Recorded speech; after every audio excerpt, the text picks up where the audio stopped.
تو بیوی تو اندر چلی گئی لیکن میر تقی میر کو باہر روک دیا گیا.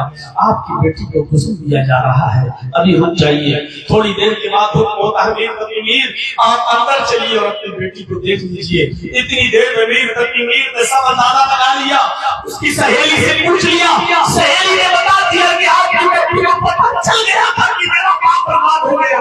اس صدمے سے آپ کی بیٹی کی روح نکلی ہے, اس صدمے نے آپ کی اس ٹینشن نے آپ کی بیٹی کی جان لی ہے. میر تقی میر جب اندر جاتے ہیں تو کیا دیکھتے ہیں کہ میری بیٹی کے کانوں میں پاؤڈر لگا ہوا ہے, میری بیٹی کی ناک میں روئی لگی ہوئی ہے اور میری بیٹی کو سفید کپڑے سے لپیٹ دیا گیا ہے. میر تقی میر نے اپنی بیٹی کو سفید کپڑے سے لپٹے ہوئے, کفن سے لپٹے ہوئے جسم کو دیکھا, فرمایا میرے داماد میں نے تو سرخ رنگ کے جوڑے میں بیٹی کو نکاح کیا تھا, سفید رنگ کے کپڑے میں نہیں. تو نے مجھے کیا دکھا دیا, کیا دکھا رہا ہے؟ لوگوں نے سمجھایا میر تقی میر ہوش میں آؤ, تمہاری بیٹی اس دنیا میں نہیں رہی ہے, جو اللہ کی مرضی تھی وہی ہوا. میر تقی میر نے اپنی بیٹی کے کفن کو پکڑا اور کفن کو پکڑنے کے بعد وہیں پر کھڑے ہو کر کہا بیٹی آج میرا باپ اپنی زندگی کا آخری شعر پڑھے گا اور آج کے بعد میں شاعری ختم کر دوں گا, آج کے بعد میری شاعری کا آج کے بعد میری شاعری ختم. اور اس نے کفن پکڑ کر اپنی بیٹی کے سامنے ایک شعر پڑھا اور وہی زندگی کا آخری شعر تھا. اس نے کہا اب آیا ہے خیال آرام جان اس نامرادی میں, اب آیا ہے خیال آرام جان اس نامرادی میں, کفن دینا تجھے بھولے تھے ہم اسباب شادی میں. آئے میری بیٹی تیرے باپ نے ساری چیزیں ساری ڈیمانڈ پوری کی, صرف یہی ایک کفن کی کمی تھی جو تیرے باپ نے تجھے نہیں دیا تھا, جو تجھے تیری سسرال سے ملا, تیرے شوہر سے ملا, تیری ساس اور تیرے سسر سے ملا. آئے میرے جوان جب لسٹ مجھے دے رہے تھے جہیز کی تو یہ کفن لکھنا کیوں بھول گئے تھے؟ یہی چیز تو تیرے گھر سے مل رہی ہے جو میں نہیں دے سکا. میری بیٹی تیرے گھر میں دفن نہیں ہوگی, تیرے قبرستان میں دفن نہیں ہوگی. یہ ظلم و زیادتی میں تیرے لمبے چوڑے جہیز کی ڈیمانڈ نے میری بیٹی کی جان لے لی ہے. میں تیرے دیے ہوئے کفن میں اپنی بیٹی کو نہیں دفناؤں گا. اپنے پاس وہ چادر لایا تھا, میر تقی میر اس چادر کو لپیٹتا ہے اور اس کا کفن اس کے منہ پہ مار دیتا ہے اور اپنی بیٹی کو جب لے جانے لگتا ہے کہ میں اپنے آبائی قبرستان میں اس کو دفن کروں گا جہاں میں اور میرے باپ دادا پر دادا جان دفن ہے وہاں میری بیٹی دفنائی جائے گی. لوگوں نے سمجھایا میر تقی میر ایسا مت کرو, دیکھو تانے مارنے کی دنیا, اب کیا ہو گیا, اب گئی اللہ کو جو منظور تھا وہ ہو گیا. آئے میر تقی میر رہنے دو. میر تقی میر نے کہا ہٹ جاؤ, حاجیو نمازیو ساؤدارو چودھریو آج آ گئے ہو ہمیں سمجھانے کے لیے کہ اب چھوڑ دو, کیا ہوا, اللہ کو جو منظور تھا بھائی جیسی مرضی تھی اللہ کی, آج آئے ہو سمجھانے کے لیے. اس وقت تمہاری چوکاہٹ کہاں چلی گئی تھی, اس وقت تمہاری سمجھانے کی طریقے کہاں چلے گئے تھے جب یہ داماد ہمیں جہیز کی لسٹ دے رہا تھا, تب تم نے نہیں سمجھایا. باپ غریب ہے, اپنی بیٹی کو اتنا لمبا چوڑا جہیز نہیں دے سکتا ہے, اتنا بڑا ظلم مت کرو. اس وقت تم کہاں گئے تھے, آج آ گئے ہو ہمیں سمجھانے کے لیے کہ چھوڑ دو, ہماری بیٹی ہمارے قبرستان میں دفن ہوگی. اور اس کے بعد میر تقی میر اپنی بیٹی کو لے کر گیا اور اپنے آبائی قبرستان میں دفن کر دیا. اگر جہیز پر کنٹرول نہیں کیا گیا, جہیز کو معاشرہ و سماج سے ختم نہیں کیا گیا تو میر تقی میر کی طرح بھی اور بیٹیاں پیدا ہوں گی جو اتنا لمبا چھوڑا جہیز نہ دینے کی وجہ سے یا تو خودکشی کر لیں گی یا ماری جائیں گی یا مرنے پر مجبور کر دی جائیں گی. اس لیے میرے بھائیوں معاشرے سے سماج سے جہیز کی لعنت کو ختم کریے. یہی چند باتیں مجھے آپ کے سامنے رکھنا تھی اور مجھے 1.5 گھنٹے سے زیادہ بولتے ہوئے ہو گیا. میرے بھائیوں ہم اللہ تبارک و تعالیٰ سے دعا کرتے ہیں کہ ہمارے الہ ہماری خطاؤں کو معاف فرما دے, ہمارے گناہوں کو بخش دے, ہم جميع مسلمانوں پر رحم فرما, ہمارے معاشرے کی اصلاح فرما, شرک سے ہمیں نجات عطا فرما. الہ العالمین ہمیں 5 وقت نمازی بنا دے, والدین کی خدمت کرنے کی توفیق عطا فرما, شراب نوشی سے ہمارے معاشرے کو پاک و صاف فرما دے, معصیت اور گناہوں کے ہر کام کو چھوڑنے کی ہمیں توفیق عطا فرما. جب تک تو ہمیں زندہ اسلام پر زندہ رکھنا، اور جب ہمارا خاتمہ ہو تو ایمان پر ہمارا خاتمہ فرمانا۔ وما علینا الا البلاغ المبین، وآخر دعوانا الحمد للہ رب العالمین۔ السلام علیکم ورحمۃ اللہ وبرکاتہ۔ بڑے ہی ادب سے گزارش ہے آپ حضرات سے کہ جو لوگ موبائل